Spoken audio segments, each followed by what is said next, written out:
Hello, everyone, and welcome to another edition of the UCM podcast. I am your host for today, Dr. Bill Davis, and with me is my buddy Tony Hook. I'm with you and them. And so And it's yes, just we're together. We're all we're together in we're, we're this. all together in this.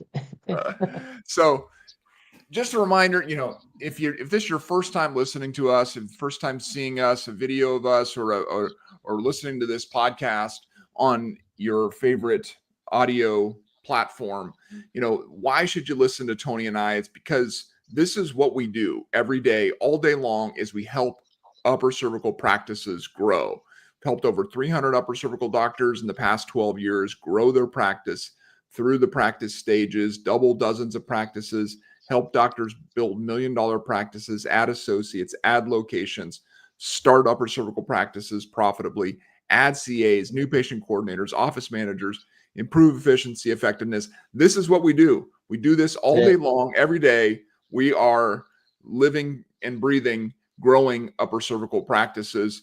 And along with that, we also have been contributing to the success of upper cervical doctors through our content for years now. Interviewed over 175 of the most successful upper cervical specialists in the world on this podcast, have surveyed over 1,000 upper cervical practices in the past 10 years with our annual UC practice survey, which is what we're going to talk about today, the 2024 upper cervical practice survey. And of course, we've also written 2 editions of the UC Practice Success Handbook, Upper Cervical Practice Mastery, Learn Success Secrets of the World's Top Upper Cervical Doctors. So when we go through this survey, we talk about these survey results. Understand, we're coming from a place of great understanding when it comes to upper cervical practice, not just from these surveys, but from everything that we do all day long. And so if you see something within your practice, you hear something that is not consistent with what you're doing in your practice, listen and respond, because these are the best practices within the upper cervical practice world. And we want you to be successful. We want you to win. We want you to make the greatest impact possible in your community by doing what works and works best for upper cervical practices. Right, Tone? Yeah. Yeah. I mean, we don't want to waste your time. We don't want to waste your energy, your efforts, your any of those things. And so we're trying to pare it down to like, hey, if it works in these top performing practices, it stands to reason, like, maybe we can glean from that and stand on their shoulders. We don't need to reinvent the wheel. And so we always do our best to give you the most effective systems, the most effective insights, things that you can implement quickly, easily, and best so that you get the best results for your patients, but also for the practice. That's it. That's it. And so looking at our 2024 upper cervical practice survey, if you participated in it, thank you very much. Appreciate you putting your practice data into the survey. It was a very well responded to survey. We got a lot of respondents this year. We got a lot of great practices. We had some new questions in there, and everyone who has contributed to it, we really, really appreciate it. As I said, this is the 10th year of us doing this, so it's exciting to see all the information we've been able to get over the years to really help upper cervical doctors succeed with their practices. And so let's just look at the average upper cervical practice profile in the 2024 survey, right? So this is just the averages across the whole board of everyone who submitted their data. This is what the average practice looks like in the survey. 18 new patients per month, 139 patient visits per week, 43,000 in collections per month, charging $78 per visit, average care plan $2,020, PVA of 33. Okay, so this is the average practice in the survey. 18 new patients, 139 patient visits per week, 43,000 in collections, $78 per visit, average care plan $2,020, and PVA of 33. We're going to look at a little bit of these numbers in a little bit more detail, compare them to some things in a minute as well. Other things, people are always asking, like, what's the biggest upper cervical technique? Well, from our surveys, from 10 years of doing this, every year, the largest group in the survey has been the NUCA technique. And that was again this year as well. 34% of the respondents utilized the NUCA technique as their primary technique. Time and practice breakdown and average collections. This is basically trying to determine when is the peak of upper cervical practice, right? The average person, the average doctor peaks at a certain point in their practice, and then they begin to kind of move on the other side of that peak. And based on the numbers from this year's survey, it's right around 10 years. Right around 10 years into practice is when we see doctors kind of hitting their stride and really seeing their practice succeed and grow to a new level, and to really maximizing their practice. And as their practice, as they go on into 30 plus years into practice, typically their practice starts to slow down. And that's kind of what we were seeing with the numbers this year as well. And slow down, go ahead. and it could also be that they're not keeping up with the price increases. That could be They the issue if too. if you're listening to this or watching this and you haven't touched that in 5-10 years, well then yeah, of course that's gonna, you're still charging, you heard that average is $78, for an office visit, and you're at, below that, then it's like, okay, well that's probably why you're Yeah. And that goes into our next topic here, and that is the average cost per visit. And this is something that doctors are always interested in, right? Like what's the average cost per visit of upper cervical practices? And this year it was $78 per visit. I think last year it was $77 per visit. So it's very similar. Around this $80 per visit mark is about what you should be charging if you're in an upper cervical practice on average, right? And it was interesting because this year we looked at demographics, which we'd never done before. Like, where is your practice located? And does that impact some of these metrics that we're looking at? And so we looked at, we've had in different categories, and the biggest area where you could practice in is if your area has over 1 million people in it. We call that a large competitive market, right? Or if your area has less than 50,000 people in it, we call that a rural market, right? And so looking at those metrics and saying, okay, in a rural market versus a large competitive market, what is the difference in pricing, right, of your services, right? And in a rural market, the average was $73 per visit. And in the large competitive market, it was $87 per visit. Still similar type of a range, right? Right in the middle, $78 per visit, right? So it doesn't matter where you're located, right? It doesn't matter if you're in a rural area, large competitive market, you probably need to raise your price is really what it comes down to, right? It's, the lowest doctor office visit in the entire survey was $30 per visit. In 2024, there's still a doctor charging $30 per visit on average. And the highest one was about $130 per visit, right? So huge range there. And so if you are that doctor that's still charging $30, $40, $50, $60 per visit, it's time to raise your price. It's 2024. Things cost more, and it should be a higher price point, especially for upper cervical care, which is such an incredible service. It's about valuing the service too, right? Like $30, man, I spend more on a tank of gas. So like 100%. the value you're bringing to the table of changing lives, man. Oh gosh. If you're watching this or listening to this and that was you, then let's talk. I want to help you work out that incrementally. We actually just recently helped an office that's very established to kind of reassess where they're at financially, care plan wise, price per visit wise, and hadn't touched things in like, I think it was like 5-6 years. And so, and just seeing like, and was feeling stressed about and strapped about finances and feeling chained to the practice. And now it's like, oh, why didn't I do this sooner? Is what I'm That's it. hearing the doc say. And so if that's you, I'd love to help. But anyway, not to get off on That's that. it. So yeah, per visit, if you're not at least $78 per visit, it's time to raise that price. As I think we say that every year when we do this survey, right? It's time to raise your prices, and because really every year you should be raising your price. Something. It's as even if it's a few dollars every year, $3 to $5 a year.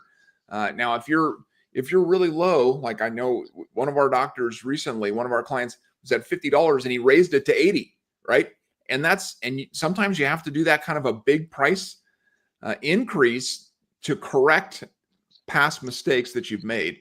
But Right. if you're consistent, if you're at 75, go to 80 next year. If you're at 80, go to 85, right? Like it's okay to keep bringing it up a little bit more each year. Yeah. All right. Another metric that we looked at is PVA, right? So this is patient visit average. This is a retention metric, right? Practice retention metric. It's a calculation, number of patient visits divided by number of new patients over any period of time, right? And so, for instance, a good way to do a PVA is like for a quarter. So let's say in Q3 you saw 1,600 patient visits and you saw 4,500 new patients, then your PVA would be 35, right? 1,600 divided by 45. So that's a PVA. So the average PVA in the survey was 33. Now, if you look at average PVA for all of chiropractic, it's 23, right? So upper cervical practices retain patients better, just in general. And we've seen that over the years, 10 years of doing these surveys. We've seen that upper cervical practices retain patients better than the average chiropractor. And so, but again, this is something you can compare your practice to. Are you at 33? Is that your PVA? Or are you below that? If not, if you're below 33, then your retention, you may need to work on retention in order to improve that patient visit average. Right. So that's that PVA. And then care plans. Obviously, care plans is something that we've constantly been talking about, making sure your patients have a understanding of expectations of what they can expect going forward with their care.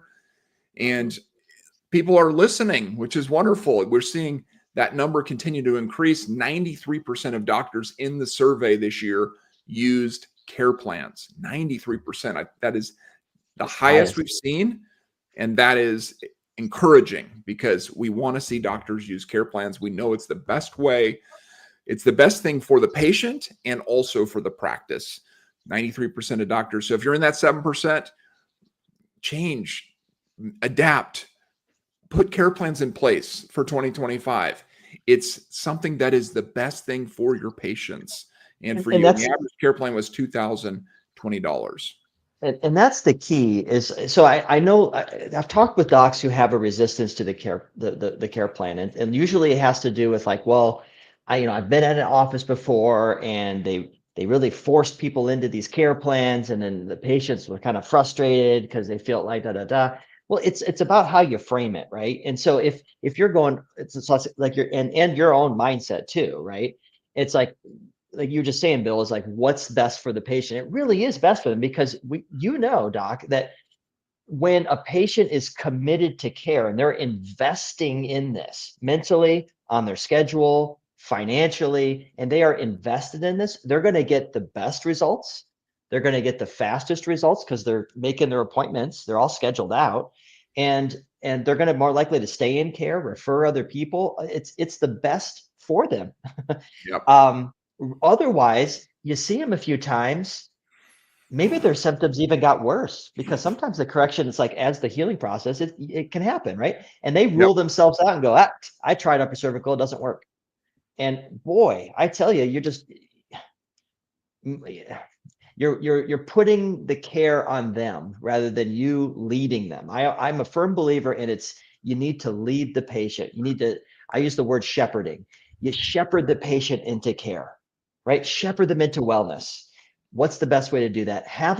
Everybody has a plan of care, but truly a care plan where they are they've booked their first month out. It's on their calendar. You've watched them do it. Here's the money. They're investing financially, emotionally, time, all of it. And they're in. They're going to get the best results. And you're going to have the most fun with those people because they're making their appointments. They're compliant and they're just getting the results. And so, not to spend too much time on that, but if you're one of those 7%ers, come Yeah, on, man. it's time. You owe it It's to your time. patients. Yeah, it's 2024. It's time.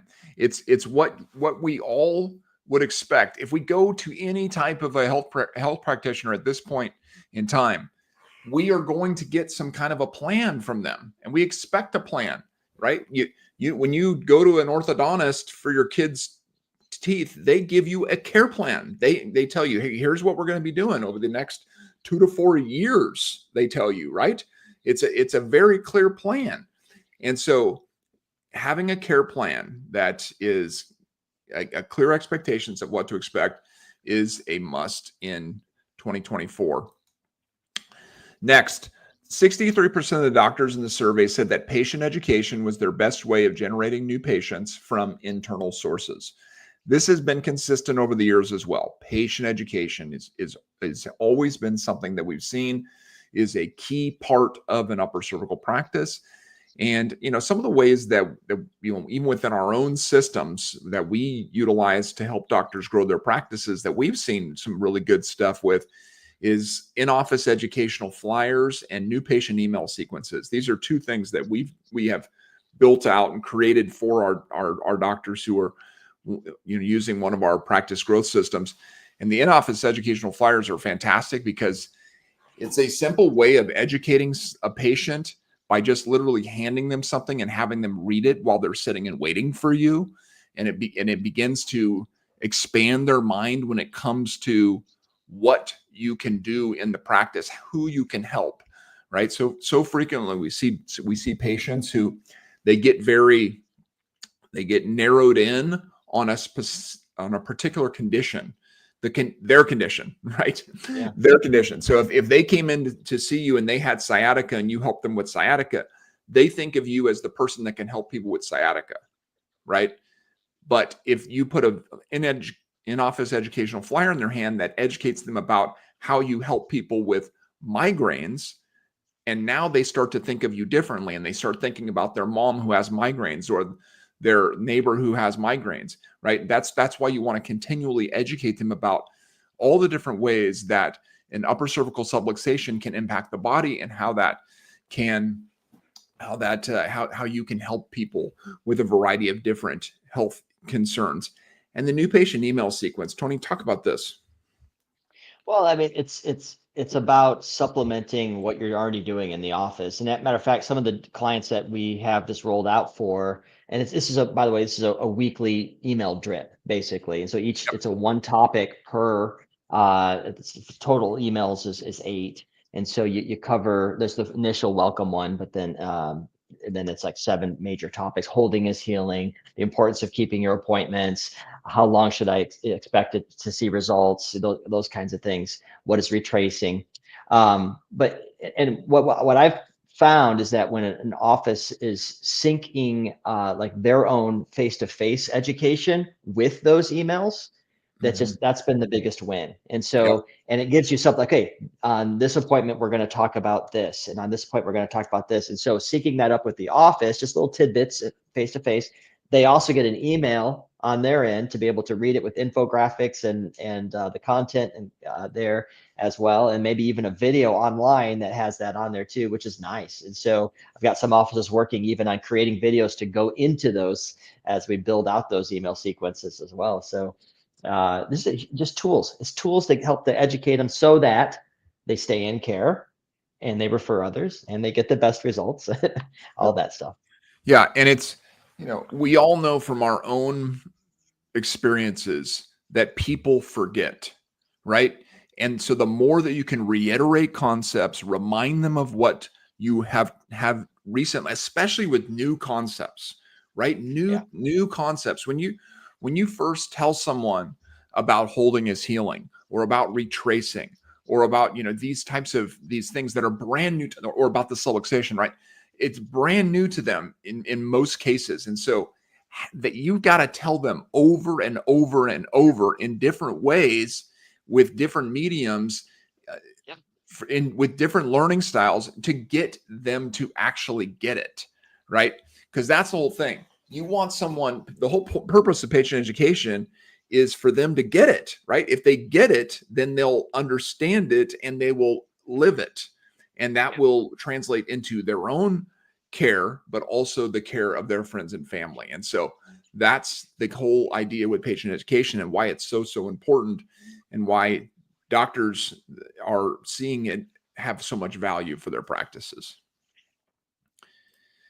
The other thing we saw here was 53% of the doctors in the survey said that digital marketing was their best way of generating new patients from external sources.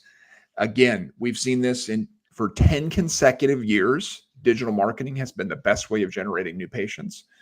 I think all the way back at the first time we ever did the survey, I think it was 32%. And every year it's increased, and now 53% of the doctors in the survey, right?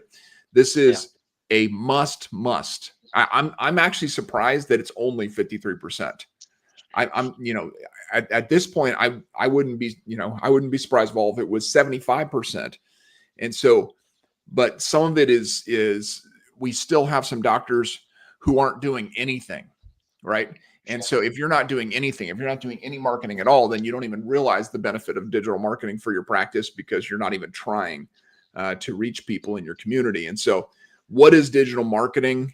As part of our systems, we have some main things that are built into our systems, depending on which practice growth stage you're in, which one of our systems you're using. But a website built to convert is a must. Good SEO, right? Search engine optimization, so people can find you online. And when they find you, they get to that website, which is built to convert, right?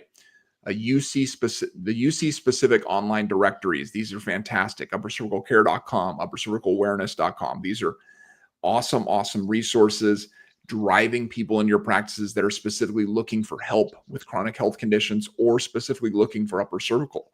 These are people you want to capture.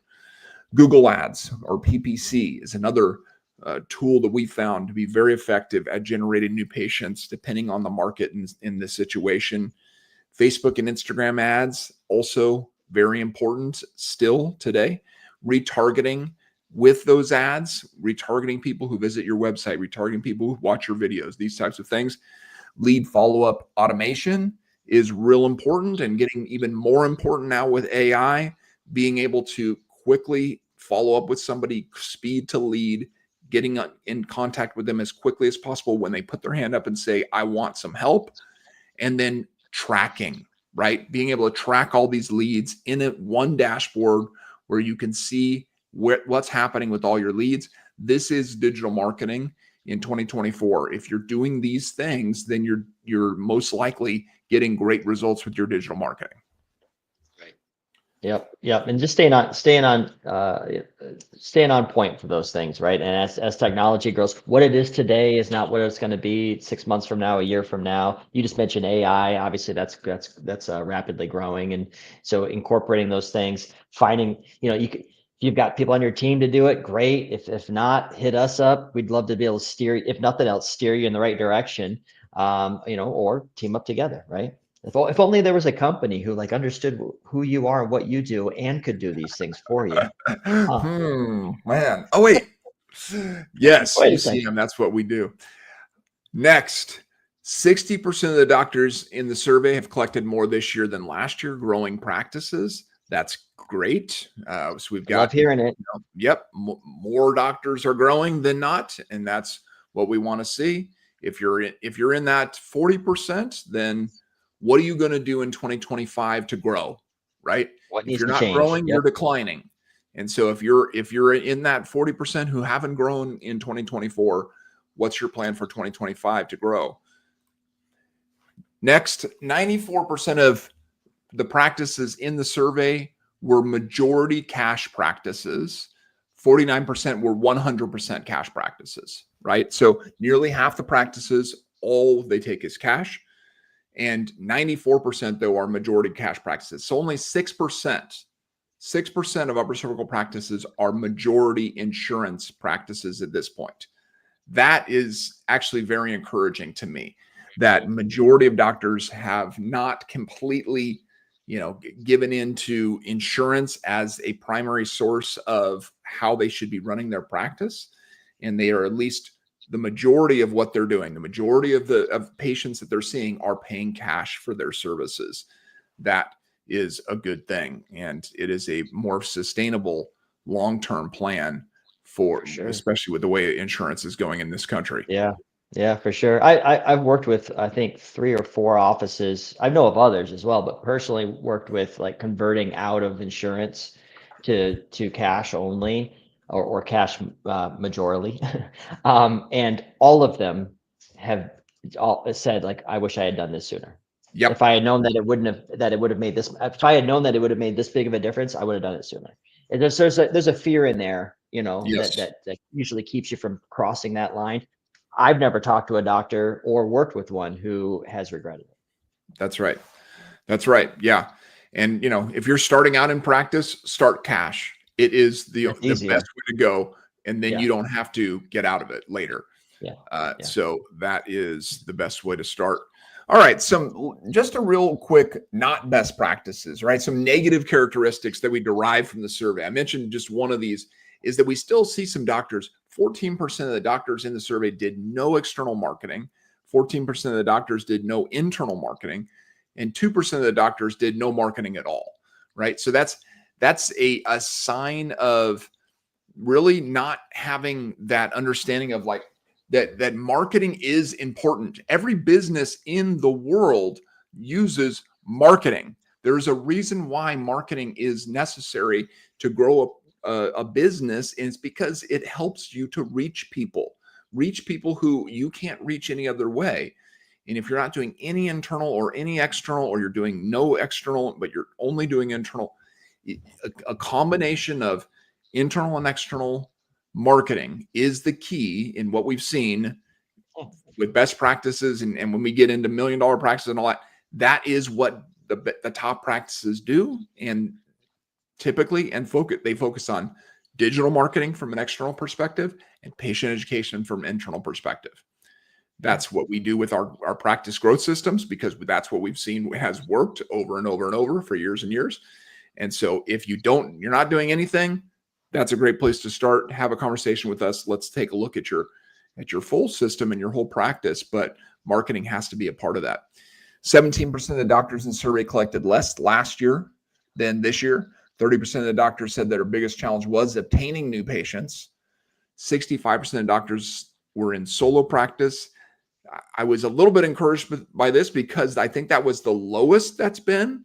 Usually we've seen 70, 75% in solo practice. And so 65% in solo practice was it was better than before. I'm still looking for the day where we see more than 50% of doctors not in solo practice, but 14% of the doctors had no employees, right? And this is something that we've seen even this year. We're starting to see some doctors who have never had an employee hire their first employee, right? Tony, we talk about that. That's a huge thing for a doctor. It's if you can do that, if you can finally hire an employee after never having one, it's a big thing.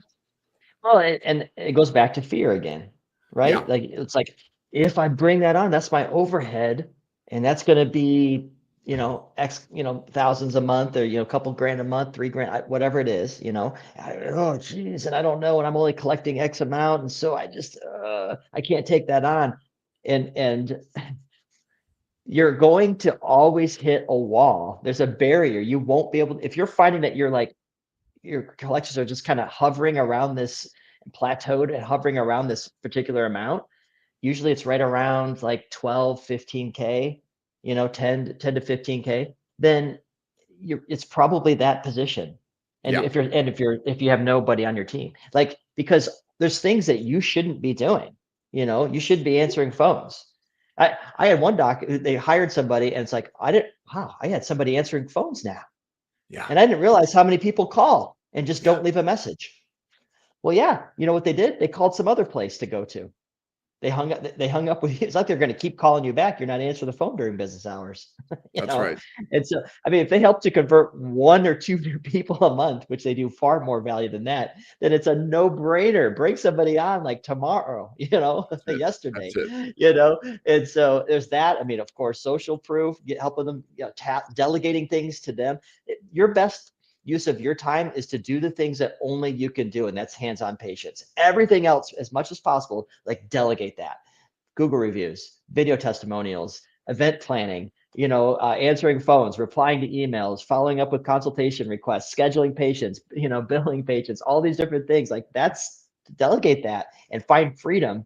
And when we work with clients who do that, and they're having more fun because they're Yeah. spending more time doing what's in your heart. Docs, it's in your heart just to serve patients. It's not to, reply to emails and be on the phone with insurance companies. Yeah. Yeah. So if you're in that 14%, you're in that 14% who have no employees in your practice, this is the year.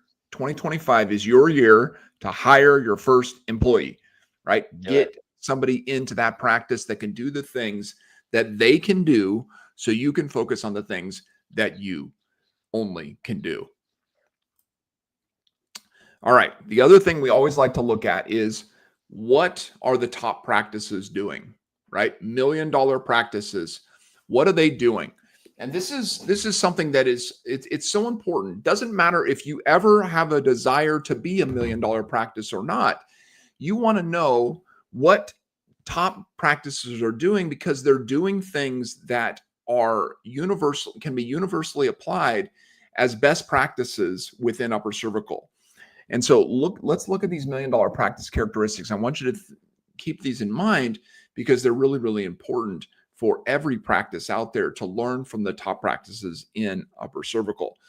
And so one of the things, as I mentioned, is we did a demographic breakdown this year, which we'd never done before. And so we were able to actually identify, where is the majority of $1 million practices located? And they're located in medium-sized markets. 21% of all $1 million practices in the survey were located in medium-sized markets, which is a market that is between 100,000 and 500,000 people, right? So this is the majority of where the $1 million practices were located. Technique breakdown, that's another thing.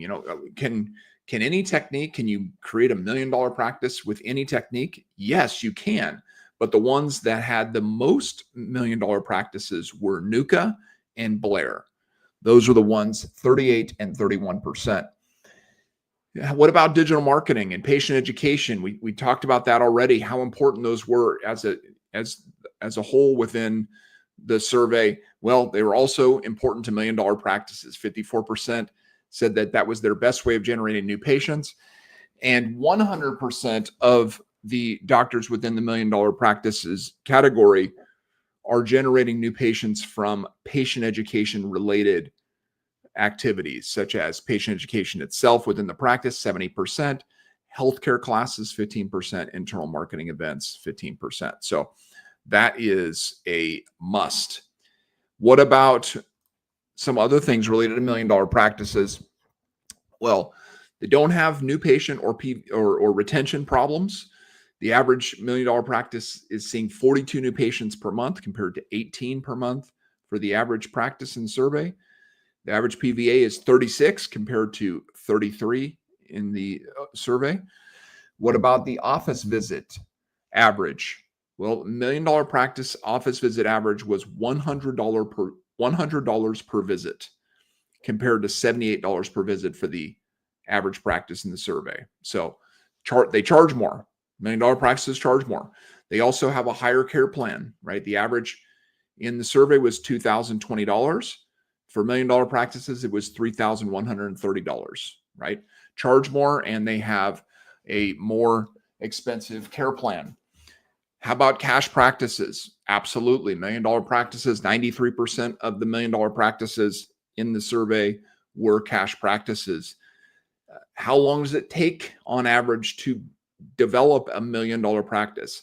The average doctor who has $1 million practice in the survey had been in practice for 18 years. And so as we said, somewhere in that 10 to 15 year range is usually when a doctor peaks in practice, so to speak, but to get to that $1 million level may take you 10 to 20 years. Now, there was one doctor within the survey has over a $2 million practice going on almost $3 million practice and has only been in practice for 6 years. And we also had a $1 million practice that had been in practice for 35 years. So you can see both ends of the spectrum. You can see that with $1 million practices. And, the most successful doctors in the survey were in practice growth stage 4, which is the associate master stage, right? So these are doctors that have the clinic director and then at least 2 associates. That stage, the associate master stage, when they had practice growth stage 4, clinic director with 2 associates, so 3 doctors at least in the practice, 100% of the doctors in that stage had $1 million practices. And 100% of the doctors in that stage were collecting over $100,000 per month, right? So this is, if you have a desire to build a $1 million practice, the best way to do that is to develop associates within your practice. It's also the best way to make the biggest impact in your community is by developing associates and really getting that process dialed in. So if you want to compare your practice to the results of the survey, you can do that with this tool that we developed. It's a quiz that you can compare your practice to all of our survey data, right? So I just went over the high level, of the data, but you can compare it to the full data set. Go to ucmgrow.com/2024 quiz. That's ucmgrow.com/2024 quiz. And you can take that quick quiz. You can compare your practice to the best practices within the survey, and you're going to get an actual score and understanding of where you are in comparison to the best practices. It's a great, great tool, really fun, really cool, and it's going to give you some clear understanding on what you should be working on in 2025 with your practice. ucmgrow.com/2024 quiz. So no matter where you are in practice, doc, whether you've just started out, you've been in practice for 10 to 15 years, or you're looking to transition out of practice, we love to help doctors grow their practices. And we would love to talk with you and discuss your practice, your upper cervical practice, and how you can make more of an impact, have bigger influence, and make more income in 2025. And so go ahead and visit us over at ucmgrow.com, doc. Click on Get Growing and schedule a practice strategy session there. We can help you grow your practice. This is what we do all day long. We love having upper cervical practices grow. And as we always say, go team upper cervical.